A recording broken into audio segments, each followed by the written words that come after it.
Perkenalkan, nama saya Eti Swartiwi Tumarang. Saya mahasiswi STP Santo Bonaventura Keuskupan Agung Medan.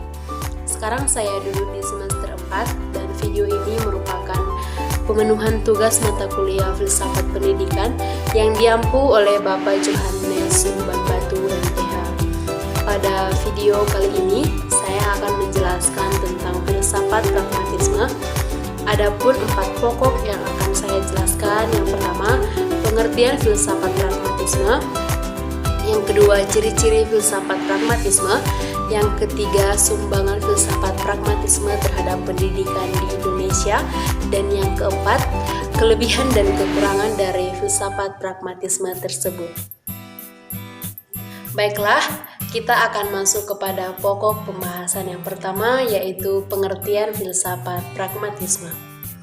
Secara etimologis atau dari asal-usul kata pragmatisme berasal dari bahasa Yunani, pragma yang berarti tindakan atau aksi.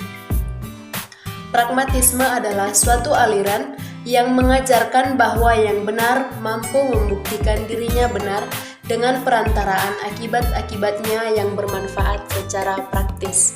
Jadi teman-teman, pengertian dari filsafat pragmatisme ini ialah bahwa aliran ini mempercayai sesuatu itu benar, mengajarkan sesuatu itu benar jika itu bermanfaat dan berdaya guna bagi kehidupan halayak ramai. Itulah yang menjadi pengertian dari filsafat pragmatisme. Baiklah, setelah kita mengetahui tentang pengertian dari filsafat pragmatisme, kita masuk kepada pembahasan yang kedua, yaitu ciri-ciri filsafat pragmatisme. Ciri-ciri filsafat pragmatisme itu, yang pertama, memusatkan perhatian pada hal-hal dalam jangkauan pengalaman indera manusia.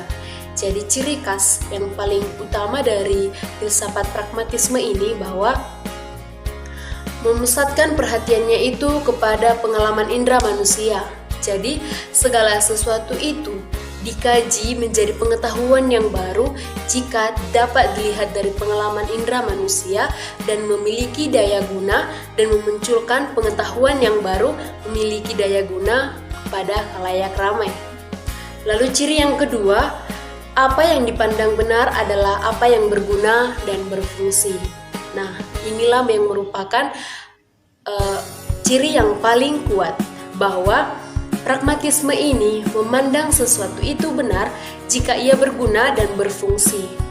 Pragmatisme tidak hanya mengatakan bahwa sesuatu itu benar, akan tetapi sesuatu itu benar apabila ia memiliki daya guna, berfungsi, dan bermanfaat bagi kehidupan khalayak ramai. Lalu, yang ketiga, manusia bertanggung jawab atas nilai-nilai dan masyarakat.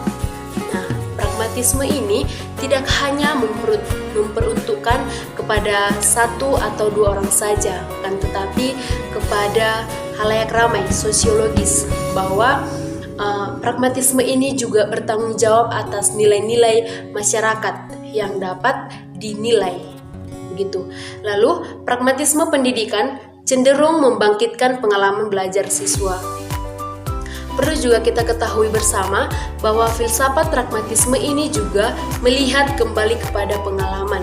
Pengalamanlah yang melahirkan kembali pengetahuan-pengetahuan yang baru, yang bermanfaat dan memiliki daya guna. Lalu, cara belajar dalam aliran pragmatisme pendidikan yaitu dengan cara berkelompok. Selanjutnya, guru hanya sebagai fasilitator dalam pembelajaran. Yang dimaksudkan dengan fasilitator ialah bahwa guru memfasilitasi pembelajaran, akan tetapi yang menjadi pusat atau sentralnya ialah siswa itu sendiri. Itulah ciri-ciri dari filsafat pragmatisme. Baiklah, setelah kita melihat ciri-ciri filsafat pragmatisme, sekarang kita masuk kepada pokok pembahasan yang ketiga, yaitu sumbangan filsafat pragmatisme terhadap pendidikan di Indonesia. Yang pertama, bahwa filsafat pragmatisme memberikan prinsip pendidikan berbasiskan pengalaman. Nah, bahwa salah satu kontribusi dari filsafat pragmatisme ini terhadap pendidikan di Indonesia itu bahwa pendidikan di Indonesia Indonesia itu didasarkan kepada pengalaman-pengalaman yang telah ada sebelumnya. Nah, ini merupakan salah satu kontribusi atau sumbangan yang sangat baik kepada pendidikan di Indonesia. Lalu yang kedua ialah pengembangan kurikulum lebih ditekankan pada pendekatan psikologis atau peserta didik dan sosiologis ataupun masyarakat. Jadi teman-teman, sumbangan dari filsafat pragmatisme ini yang pertama itu adalah pengembangan kurikulum lebih ditekankan pada pendekatan psikologis atau peserta didik. Jadi kurikulum itu disesuaikan dengan kebutuhan psikologis anak. Jadi lebih kepada bagaimana peserta didik itu bisa mengikuti pembelajaran itu, dan juga ditekankan juga kepada sosiologis ataupun masyarakat, bahwa filsafat pragmatisme ini harus memiliki kontribusi kepada peserta didik dan juga masyarakat.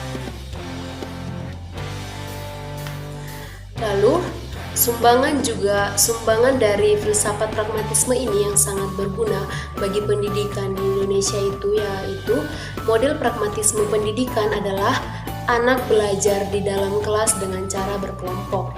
Dengan berkelompok, anak akan merasa bersama-sama terlibat dalam masalah dan pemecahannya.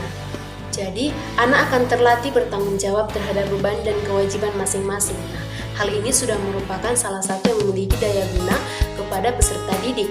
Nah, model ini berupaya membangkitkan hasrat peserta didik untuk terus belajar dan dilatih untuk berpikir secara logis. Nah, inilah yang juga merupakan sumbangan dari filsafat pragmatisme terhadap pendidikan di Indonesia, mulai dari hakikatnya, kurikulum dan proses pendidikannya. Nah, itulah yang menjadi sumbangan dari filsafat pragmatisme terhadap pendidikan di Indonesia. Nah, setelah itu kita akan masuk kepada pokok pembahasan yang keempat, yaitu kelebihan dan kekurangan dari filsafat pragmatisme. Kita akan melihat terlebih dahulu kelebihannya. Kelebihan dari filsafat pragmatisme yang pertama ialah mendorong penciptaan dan penemuan teori-teori baru. Nah, karena tadi sudah kita lihat bahwa filsafat pragmatisme ini juga melihat dari pengalaman-pengalaman yang telah pernah terjadi, maka melalui pengalaman itu kita akan terdorong untuk menemukan teori-teori baru yang akan memunculkan pemahaman-pemahaman baru dan dapat berguna bagi masyarakat. Lalu, kelebihan yang kedua itu bersifat nyata dan langsung berfokus pada permasalahan. Sangat jelas bahwa filsafat pragmatisme ini langsung bersifat nyata dan langsung berfokus pada permasalahan. Yang ketiga, digunakan untuk menyesuaikan kondisi dan alternatif yang mungkin untuk diterapkan. Nah, kelebihan dari filsafat pragmatisme ini sangat kita akui karena mendorong kita agar menciptakan temuan-temuan atau teori-teori baru dari pengalaman-pengalaman yang sudah pernah ada sebelumnya. Nah, sehingga dalam penerapannya mempunyai kemungkinan yang besar untuk menyelesaikan persoalan dalam perencanaan dengan tepat pada sasarannya. Nah, inilah yang menjadi kelebihan dari filsafat pragmatisme tersebut. Lalu, sekarang kita masuk kepada kekurangan dari filsafat pragmatisme tersebut. Bahwa filsafat pragmatisme adalah sesuatu yang nyata, praktis, dan langsung dapat dinikmati hasilnya oleh manusia. Maka pragmatisme menciptakan pola pikir masyarakat yang materialis. Pragmatisme sangat mendewakan kemampuan akal dalam mencapai kebutuhan, maka sikap-sikap semacam ini menjerumuskan kita kepada ateisme. Nah, lalu juga trial and error. Pembelajaran di dalam pelaksanaan teori pragmatisme bersifat trial and error, sehingga penerapan dan pelaksanaan teori pragmatisme tidak selalu menghasilkan pembelajaran yang benar. Penerapan teori pragmatisme sangat jarang menggunakan alternatif yang biasa digunakan dalam perencanaan. Akibatnya, perencanaan akan sulit mengetahui karakteristik dari teori yang digunakannya, terutama kekurangan dari sebuah teori tersebut, sehingga sulit untuk menggunakan teori tersebut pada kasus-kasus persoalan perencanaan lainnya. Teori pragmatisme mempersempit istilah kebenaran, teori perencanaan yang telah ada dan meragukan teori-teori tersebut. Sedangkan di satu sisi banyak teori perencanaan yang telah diterapkan dan dapat diterapkan sesuai dengan kondisi permasalahan tertentu. Nah, itulah yang menjadi kekurangan dari filsafat pragmatisme, bahwa karena kita lebih menduluankan akal budi, sehingga segala sesuatu itu kita mengira bahwa semua itu berasal dari akal budi kita. Dan hal inilah yang membuat kita cenderung menjadi menganut ateisme. Itulah yang menjadi kelebihan dan kekurangan dari filsafat pragmatisme tersebut.